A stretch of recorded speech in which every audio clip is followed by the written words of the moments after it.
My name is Elaine Barrett. I'm 69 years old, and I live alone in a house my late husband built with his own two hands.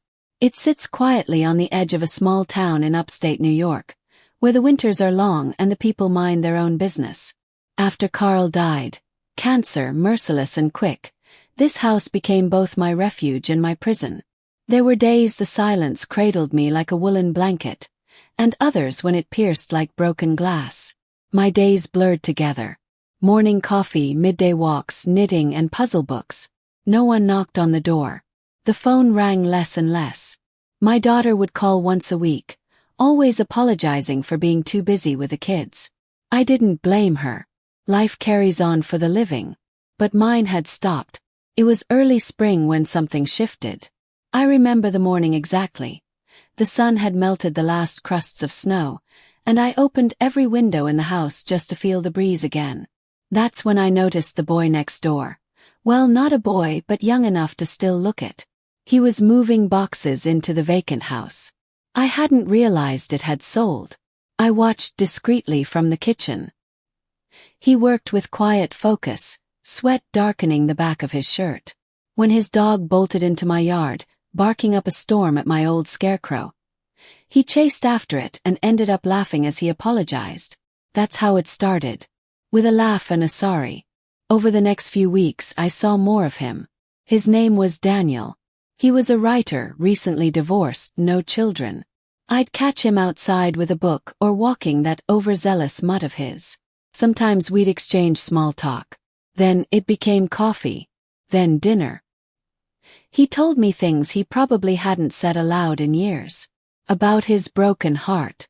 About his fear of being forgotten. I listened not like a therapist, but like someone who understood what it meant to be left behind. One night, the power went out during a thunderstorm. My candles had burned down to nubs, and I fumbled for the matches when I heard the knock. It was Daniel, soaked to the bone, holding a flashlight and 2 mugs of tea. "I figured you might want company," he said gently. I didn't even hesitate. I let him in. We sat in silence for a while. Candlelight danced on the walls, and the house felt warm for the first time in years. Not because of the tea or the firewood, but because of his presence. That night, Daniel stayed on the couch. I gave him the old wool blanket that Carl used to wrap around his shoulders.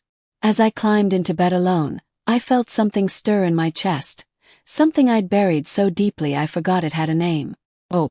The next morning, I found him making breakfast, humming an old tune. The sight of a man in my kitchen again, gentle, unassuming, human, brought tears to my eyes. We didn't rush into anything. He never pushed. It was enough to just be seen again. To feel the walls of grief crack and let in a sliver of light. Weeks passed, and he became part of my rhythm. We worked on his writing in my sunroom. We baked banana bread. We raked leaves.